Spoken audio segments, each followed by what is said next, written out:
Me now, Democratic Congressman Dave Min from California. Thanks so much for taking the time. Thanks so much for having me, Jim. So, should Democrats dig their heels in here and insist on getting, in particular, these health care subsidies before agreeing to avoid a shutdown? Look, I think a lot of attention has been placed on Democrats. I think that attention should rightly be placed on Republicans. I'm here in Washington, D.C. I don't think very many of my Republican colleagues are here. I'm here because I want the government to stay open. I'm prepared to try to get to work to make that happen.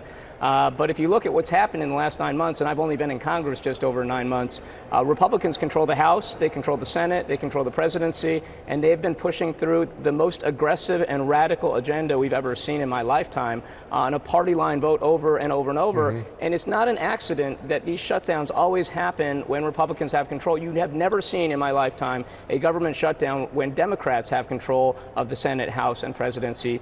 So I think if we're going to apportion blame here for any shutdown that happens, we have to look to Republicans who have not tried at all this year to reach across the aisle. I have not been contacted by my Republican colleagues at the White House, and so they're trying to push everything through on a partisan line vote. So if they can't get the votes here, I think the onus lies on them.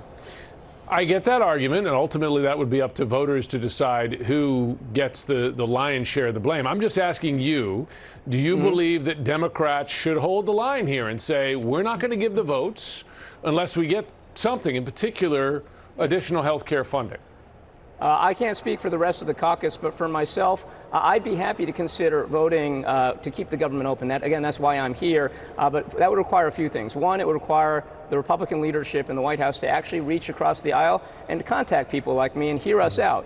It's not an accident, again, that I have not been contacted to date. My constituents have not received any input into any of the packages that have passed this year. And this vote that's coming up, the vote that I took last week or 2 weeks ago when I voted no, we were not consulted in any way, shape, or form. So if I want to represent my constituents effectively, I need to have a seat at that table. Are you asking just for them to reach out to you and hear you out, or are you asking for your vote for a particular concession? Not a particular concession. I need to be heard out, and obviously I'm one of many Democrats. But if they want to consider our vote, we'd need to think about the 30,000 people in my district that are going to lose their health care if things don't move right now. We also need to think about the fact that Elon Musk and Donald Trump earlier this year illegally fired thousands of workers. They cut entire programs.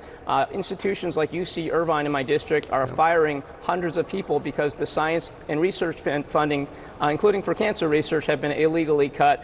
So again, we're not consulted on any of that. I think if we are going to pass any kind of funding package, we need to make sure that my constituents are taken care of on health care, but also we need real assurances that that money is going to be used for the purposes that we allocate it for, that Donald Trump and his lackeys don't continue to try to say, hey, even though Congress said they're funding X number of dollars in cancer research, we're going to reallocate that funding to something else. There's something bigger going on here, for many Democratic voters at least, than just the budget line items, right? Mm-hmm. What's going on here is a sense that Democrats have not found any way to slow Trump's agenda. And here's a way to do that, a costly way, but a way to do that. Do you think there's any meaning or significance in that? Is that any worth in that? So keep in mind, I represent a district that is not particularly Democratic. It's very much a swing district that goes about a third Democrats, a third Republicans, and a third independents. And what I've heard across the board is not so much that people are upset about all the policy decisions that are being made, and there are some real concerns about that. They're concerned about the lawlessness that seems to be the currency of this realm when it comes to pushing these policy changes into place. It's one thing if Congress deliberates and says we want to cut $100 billion from food stamps. It's another when, Elon Musk and Donald Trump decide through executive orders or fiat that they're going to cut the funding for programs like that or fire the staff illegally. This is the problem right now that a lot of my constituents have is that so much of this has happened so lawlessly, and I think they want to see some law and order reimposed on this administration. But this vote is, I think, separate from that. I think this vote is about, again, how do we make sure that the constituents like mine that have not been represented to date in these discussions actually have a voice at the table, that they're getting their health care, they're not losing their health care en masse, that they're seeing a funding vehicle that represents their interests. As you know, Republican and White House officials have threatened to just really take the buzzsaw again, particularly to federal workers, and fire them outright if government shuts down. Do you fear that, in effect, by not voting to pass this bill, if that's what Democrats decide to do, keep the government open, that it would give the Trump administration more power and Republicans more power? I've seen the comments made by Donald Trump and Russell Vogt.